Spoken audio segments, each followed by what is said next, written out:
2015 was the first year that we really stepped out in faith and gave it full tithe to the church. It was on our heart for a while to start giving, and we prayed about it a lot.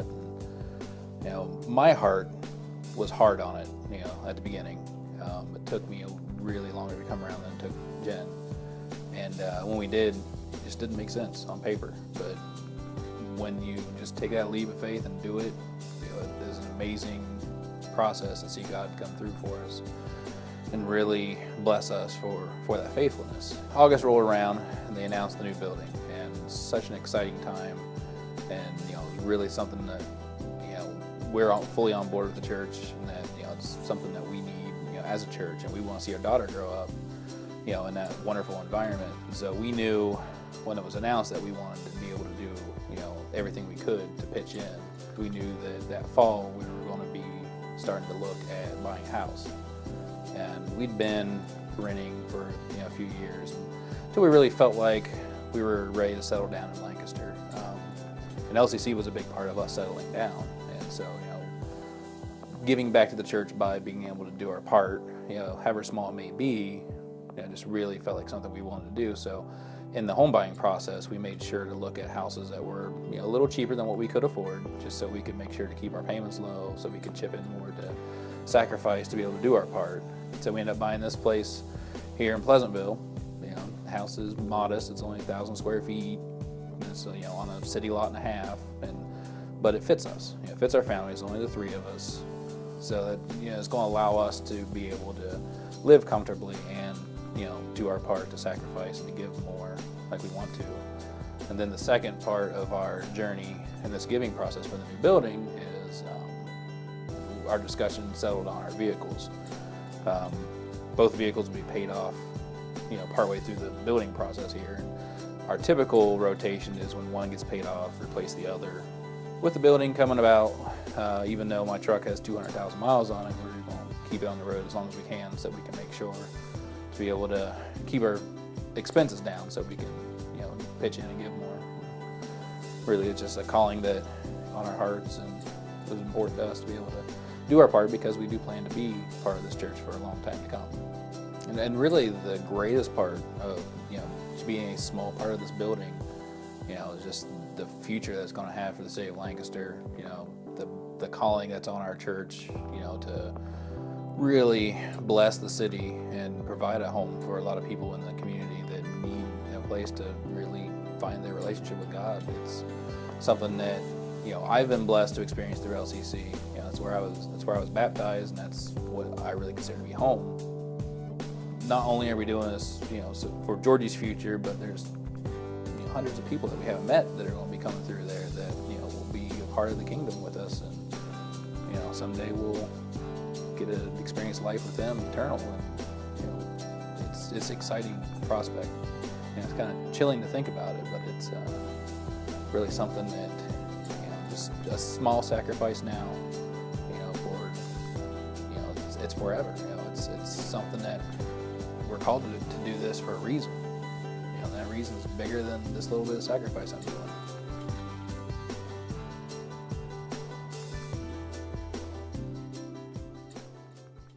Do me a favor now. Grab a Bible. If you don't have one, there's some located under the seats in front of you, or you can turn it in your electronic device. We're going to be looking at Luke chapter 12, verse 4. Luke chapter 12, verse 4. Today is a message. I just kind of want to preface it by saying today is a message that there's a lot of information. There's just kind of no way to get around it. I'm going to spend a good amount of the time today setting up some foundational principles so that we can understand the importance of the truth that Jesus gives us today. And so I just need you to kind of track with me. I think you'll be able to follow. But it's a message that I think is going to be very challenging to us. And so I pray that your hearts and minds will be open to what it is that we're going to talk about. And one of the things as a pastor that I spend a lot of time on, and if you're a part of our church, you've heard me say this numerous times, but I spend a lot of energy talking about perspective, because I realize that perspective is a powerful force in our lives. And when I say perspective, I'm not simply talking about a visual point of view. Like right now, you can see me, I can see you, that's a point of view. But when we talk about perspective, it's more of not just your point of view, but it's the opinion that goes with it, how we think about certain issues. And each one of us, we have different perspectives on just about everything. because our perspective is shaped by so many influences in our lives. The first one is just simply the culture that we live in. So we are, for the vast majority here, if not everyone, we're American citizens. We've been raised in an American culture, and so we have an American perspective. So we view freedoms differently than other countries. We actually have more of an attitude of entitlement in this country because we think all things are possible. We can be successful, and we think there are certain rights that we should have, and our country is actually founded on some of those rights. And so we have a perspective that will be different than if you went to a developing nation and talked to people there. But then on top of that, each of us were raised in different environments with different families. And so that shaped how we think. So for some of you, you think one way about politics because your family thought that way, or you think differently about sports or the sports teams that you cheer on, or even how to behave. And I realized, like for me, when I got married, Mary's family was dramatically different than my family in how we handled issues. And so we had to kind of navigate through that because I had one perspective, she had another. And then we blended our ways of life together and we started to raise our kids. But they're realizing as they go to their friend's house, they come back and tell us that they think differently than us. They speak differently than us. They have different rules than we do. And I'm sure that those friends are going back to their parents' house and telling them how crazy we are. And that's just the rhythm of life. But all of us have not just culture, but we have family upbringings. Then on top of that, each one of us has experiences. If you have positive experiences, it shapes how you view the world. If you've had negative, that also will shape how you view the world. So all of our perspectives are things that are constantly developing. But the reason that perspective is so important is that perspective shapes behavior. In all of our lives, it does not simply stay an opinion in our head, but it starts to impact the choices that we make in our lives, so it starts to impact our behavior. I'll give you a few examples. Like think about reality TV, specifically with like the competition shows. So American Idol, so you think you can dance, Dance with the Stars, The Voice, America's Got Talent. I'm not sure if all those are still on, but those types of shows. It's fascinating that millions of people can watch the exact same show.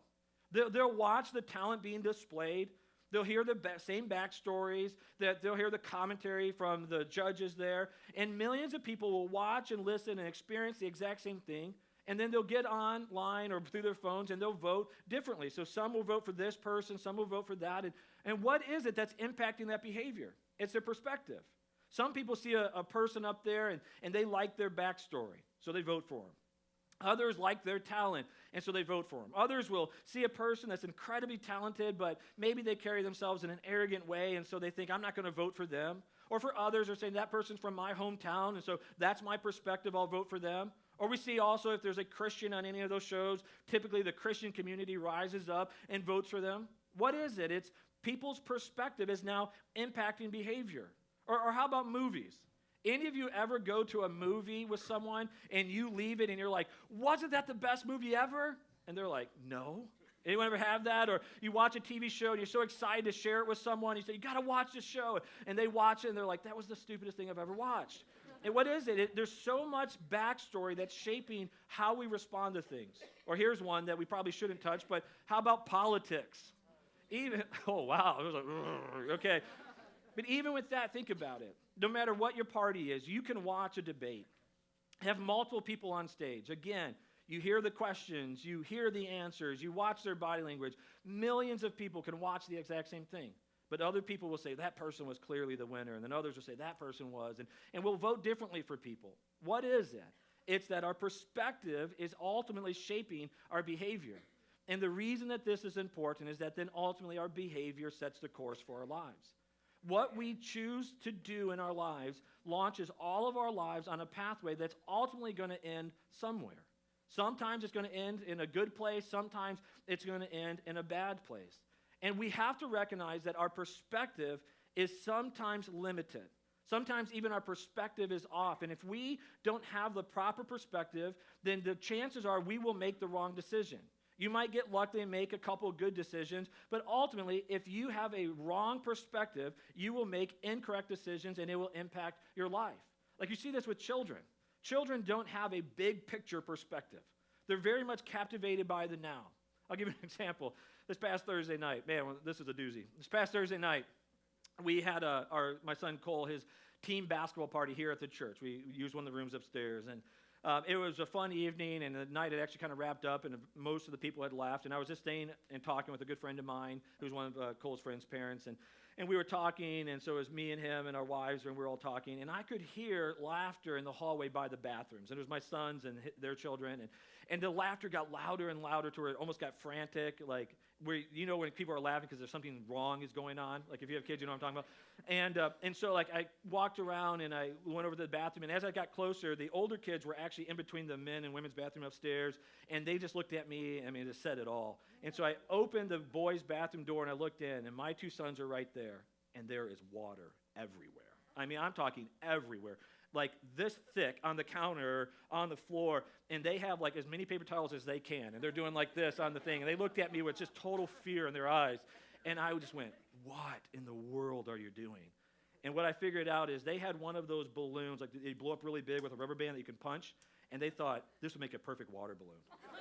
So they filled it up, and to the point where it got, filled the entire scene, kept growing, and then it hit the nozzle or whatever, and it burst, and the water just went everywhere. And in their mind, this is a great idea, okay? In Dad's mind, that's a horrible idea. And so I did the typical dad thing. I literally did this. I looked at my watch and said, it is March 3rd. You are grounded till April 3rd. And I was so frustrated. I've since given them grace, and we've talked through it. But in that moment, I was so frustrated. But I realized their perspective is limited.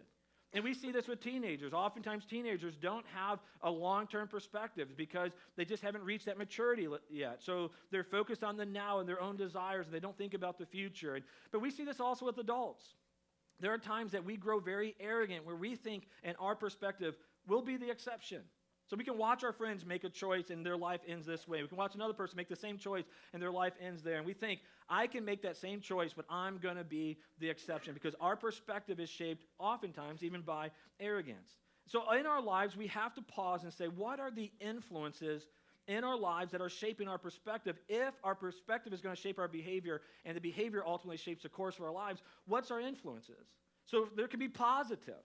For some, it's success. I've known people that have just had success in life, and my experience is if you are consistent with success, you'll have more courage than a person who's experienced failure. Because you'll think, hey, I've tried stuff before that was out of my comfort zone, and it worked out good, and it was successful, so I'll try something else. Versus someone that has failed and failed and failed, they're going to just assume the next step is going to fail also. Or if you have good health, good physical health, you will have a different perspective than someone who suffers in any type of physical way. Or if overall in your life, if you've just had a good life that's lacked suffering, that's lacked difficult times, you have more optimism to the future than maybe someone that's had suffering. But then there's also negative influences. I'll give you an example. I'll need a show of hands. How many of you have ever ate a type of food and then got sick, and so you can no longer eat that food? You guys know what I'm talking about? Okay, for me, that's Burger King. Burger King, I ate that many years ago now, and it was by far the most violently ill I've ever been in my life. I was throwing up for an hour with substance, okay? I got to that point, I get a nice mental picture. I got to that point where I thought, there can't possibly be any more food in my body, and then I threw it for like another hour after that. Are you all picturing that? Okay. It was so awful that now I can't even drive by a Burger King and smell it without my gag reflex kicking in. I'll be driving down Memorial Drive. It's just awful, that smell. It's impacted my behavior. Now my wife won't eat it, my kids won't eat it because they know my experience. It might not have had anything to do with Burger King, but that negative experience has shaped my perspective. Or how about missing information? We all think, hey, our perspective, we have all the necessary information. But how many of you have ever thought this? If I would have known then what I know now, I would have never made that decision. How many of you ever? What you're saying is, in that time, my perspective, I had limited information. Or sometimes we have incorrect information. This one time, I was at Tree.Church in Dallas, Texas. I was there for a conference. It's a very large, healthy church. And one of their elders was speaking. And now he's on their staff, but he was a very successful businessman. He was talking about the health of elders and how to have a culture that way. At the end of this breakout session, he said, if any of you have any questions, come up and we can talk. And so I went up there and I was waiting in line. And while I'm waiting, this guy's probably in his, I would say, early 50s. And while I'm waiting, this 20-year-old girl, I'm guessing, walks up there. And she's standing right next to him. And he starts making eyes with her. Like he's looking at her, he winks at her and kind of smiling. He quits like even paying attention to the guy that's asking him a question. And I was like, oh, man. you piece of trash. That's what I'm thinking in my mind, like, this is creepy. And I'm just, man, my whole mind went there. And I actually got to the point where I thought, I don't know if I want to ask him a question anymore. Like, I was getting ready to walk away, and he goes, hey, guys, this is my daughter. And I was like, oh, God, instant conviction. Like, I just created this whole world that's not real. And I realized I had incorrect information in that moment. Or sometimes what shapes or influences our perspective is desires. See, I'll get one more way to illustrate that. You ever go to a grocery store while being hungry? You start making worse decisions, don't you? You come back, you spend more money, things that you would never eat in your life all of a sudden look appealing. You're walking on the road and you're like, man, a jar of tomatoes, this is so good, because you're hungry. What is it? It's a desire in your life that's overpowering your logic. And you'll see this at times with people that are lonely, that all of a sudden that drive, that desire trumps over the normal way that you think. Or sometimes we've seen this even with people in the sexual drive, one of our strongest drives that we have as humans. And people will compromise their standards because they get into a situation where it just kicks in. And those lusts and those desires kick in, and all of a sudden they're compromising their standards. What happened? It wasn't that their perspective was wrong, it's that a desire trumped their perspective and their logic. And so when we look at this, what we're trying to shape and what I'm trying to get you to understand is the importance of this truth. Your perspective is going to shape how you act, and how you act is ultimately going to set the course of your life. But we have to recognize there are things that influence our perspective. And what Jesus is going to give us today is what I consider the 3 core things that you need in order to have a healthy perspective. Because God calls us to make choices in our lives that are unnatural. God calls us to surrender desires that we have that everyone else around us is doing, and it's really natural to us. And God says, don't do that. God calls us to live in a sacrificial way, sacrificing of our time, our energies, our emotional energy that we have, our finances, to sacrifice these things that are valuable to us. And it's not natural, and we wrestle with it. And if we don't have the proper perspective, then we'll never be able to take these steps of faith. And sometimes God will put in front of you something that is completely illogical, and so you'll fall back on your own perspective based on your history, and you'll be scared and you won't want to take it.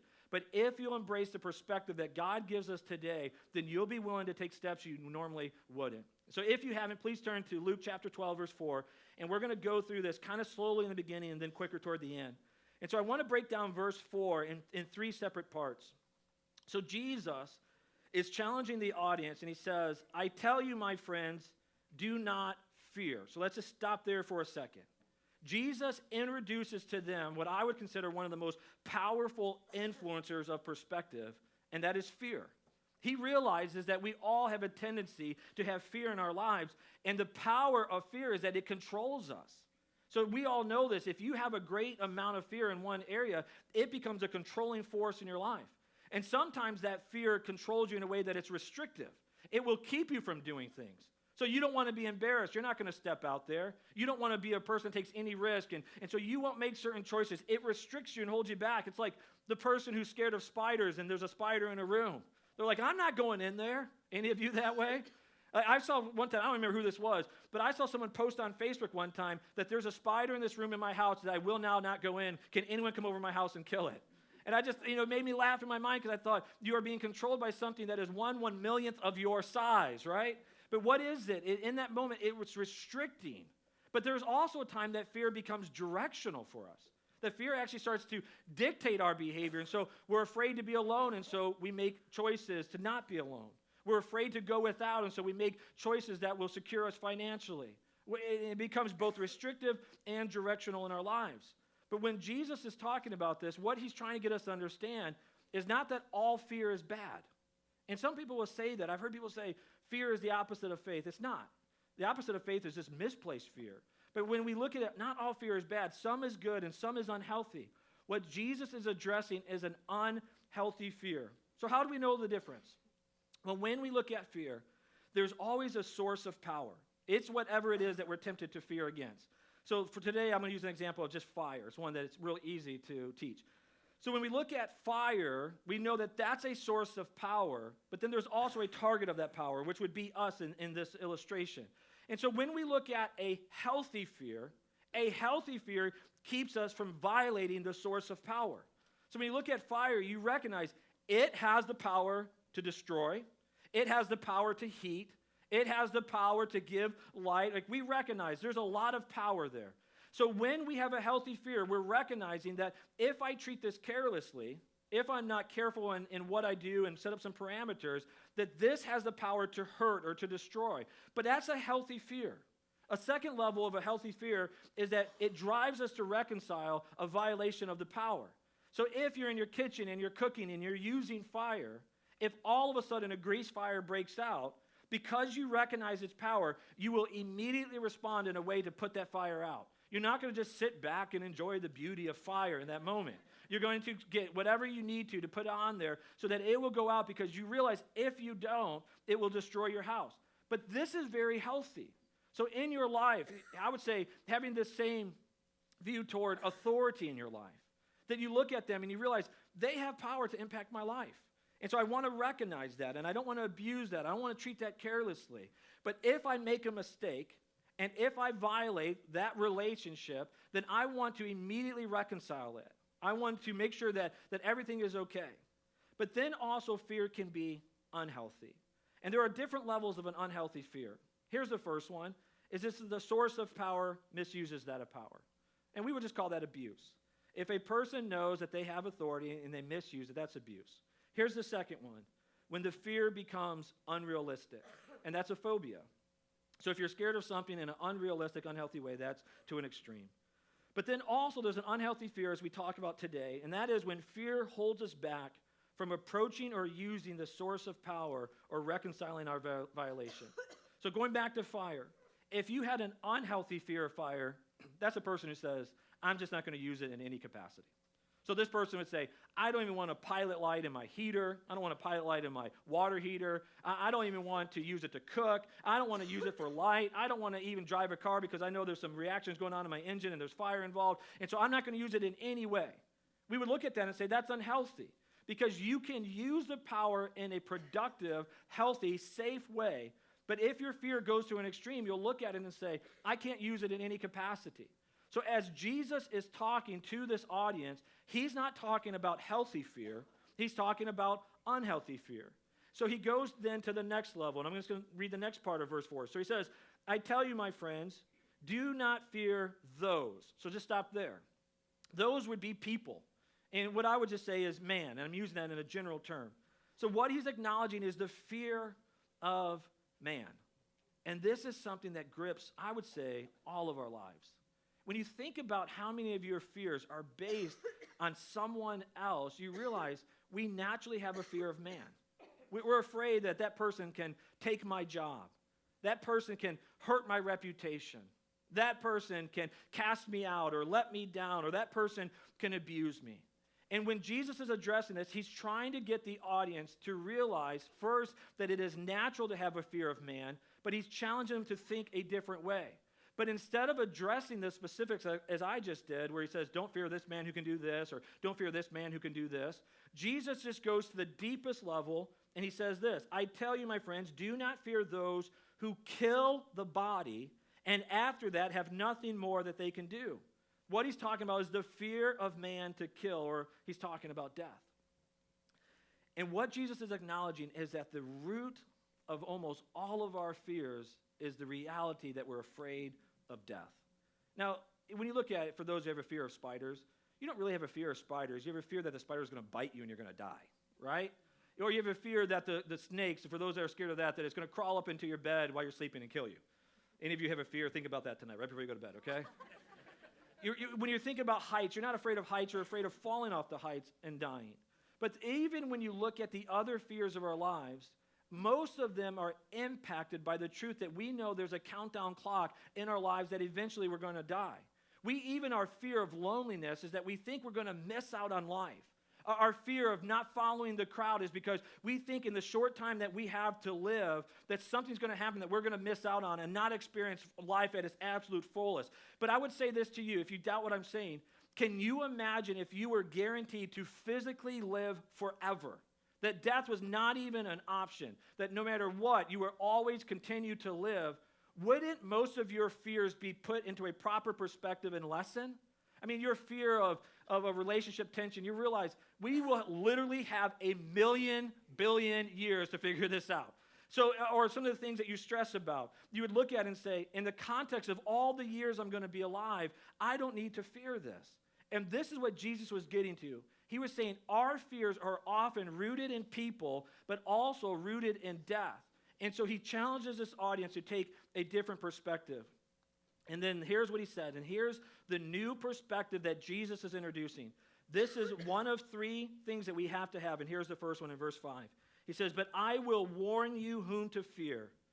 Fear him who after he has killed has authority to cast into hell. Yes, I tell you, fear him. Who's he talking about? God.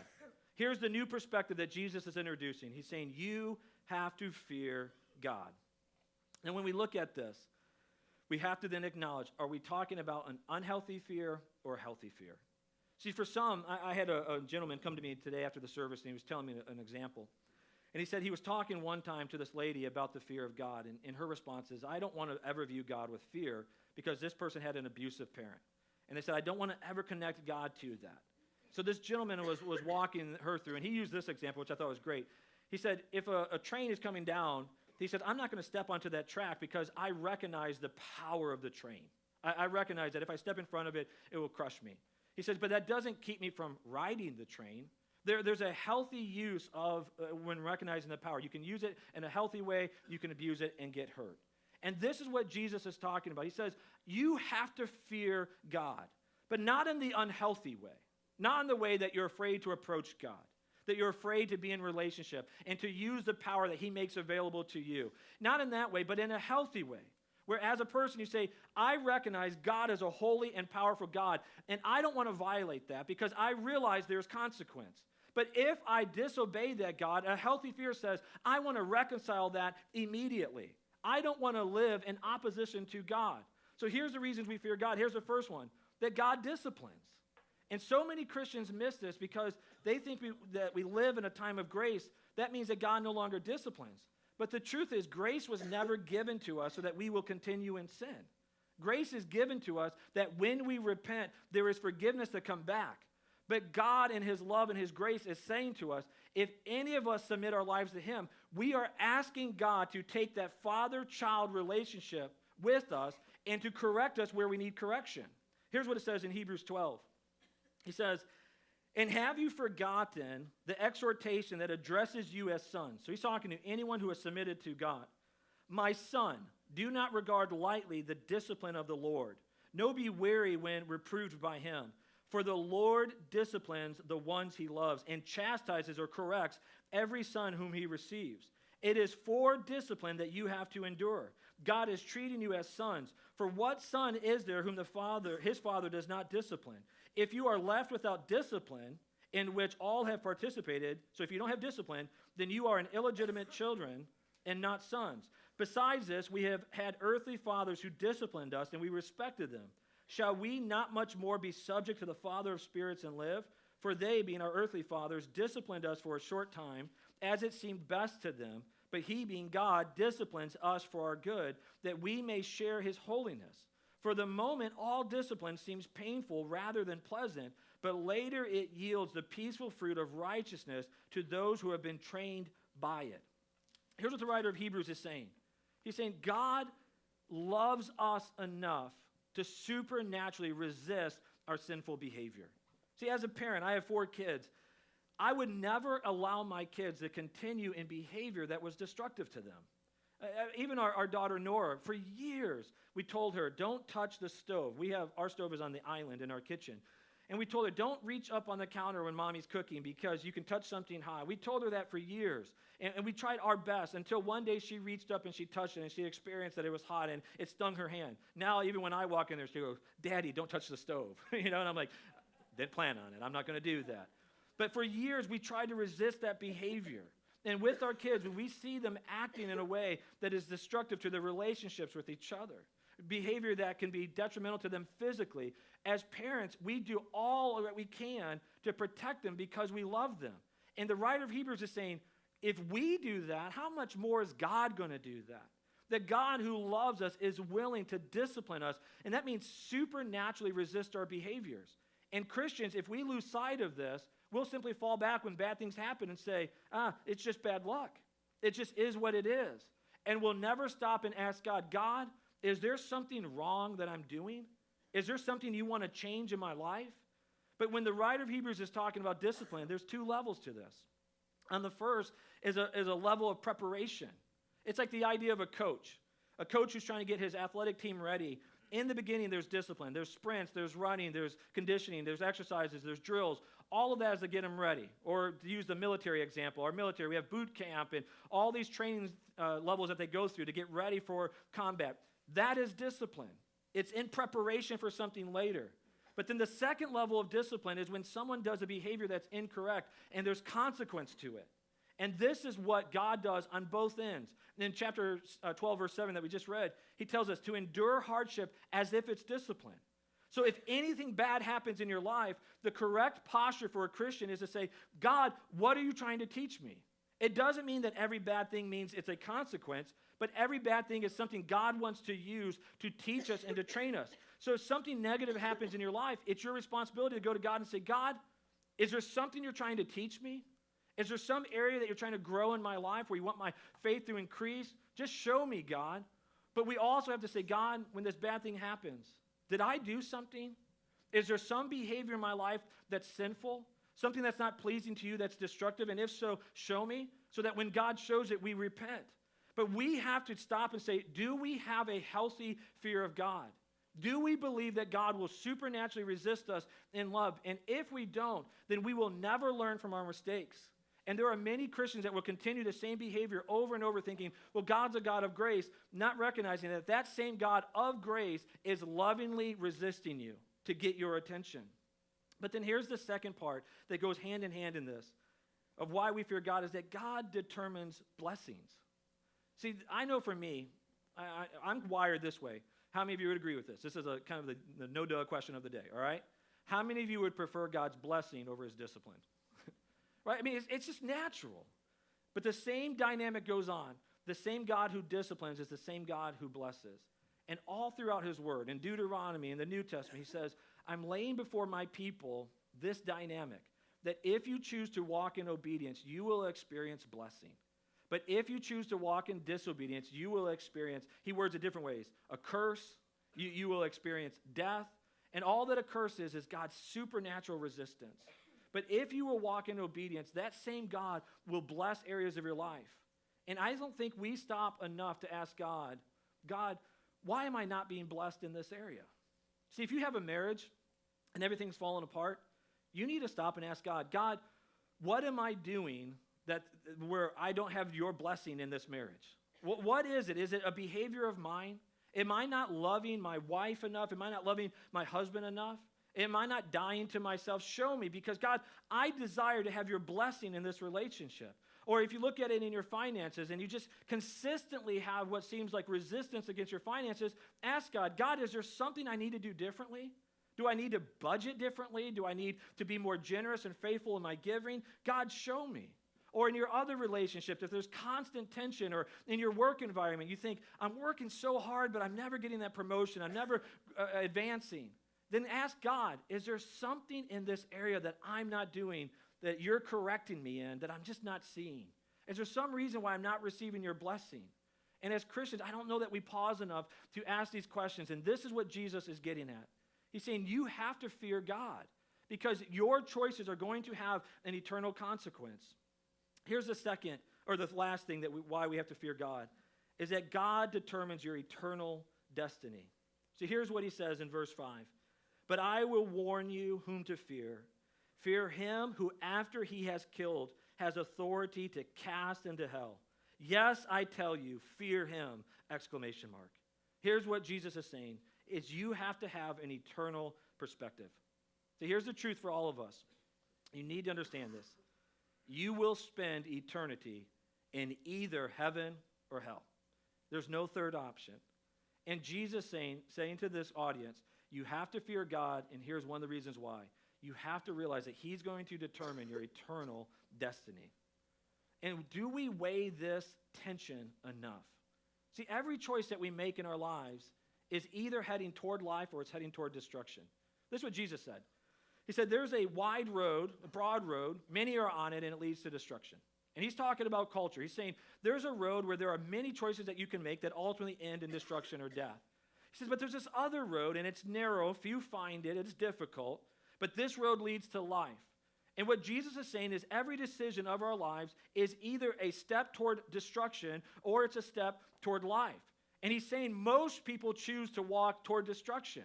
So for most of us, there is a peer pressure around us, a pressure to force us to go this direction. But Jesus is saying, if you want to experience life, you have to be willing to step against the flow of culture and step toward it. But here's where it gets difficult. If we don't have an eternal perspective, realizing that every choice we make has an eternal impact, then we will naturally follow the crowd because it is unnatural to suppress our desires. It is unnatural to do things that cause us to sacrifice in the now. So Jesus is giving them a new perspective and saying, you can make choices now that go against what you want, that go against the crowd, where you'll have consequences now. People won't like you. People will reject you. They'll make fun of you. You won't have the same successes that people around you have. But you're willing to do that realizing that you're making a momentary sacrifice with the promise of eternal reward. And this is what Jesus taught over and over, that we have to be willing to delay the gratification now in our world so that we can experience the true blessing of heaven for eternity with him. And Jesus said this over and over. He said, you can make choices now that will store up treasure for you in heaven. Or you can make investment here on the earth, which will ultimately be destroyed. And as we look at our lives, what Jesus is challenging all of us to do, and pause, is this. Jesus is challenging the audience to understand that the greatest fear should not be death, but hell. We can physically die, but we can live forever in eternity with God. The greatest fear we should have is hell. And in Matthew 25, it's a passage of Scripture that's actually pretty terrifying. In it, Jesus is talking about the end judgment, where all of us are going to be judged. And he talks about this idea that God is going to separate people like a shepherd separates sheep and goats.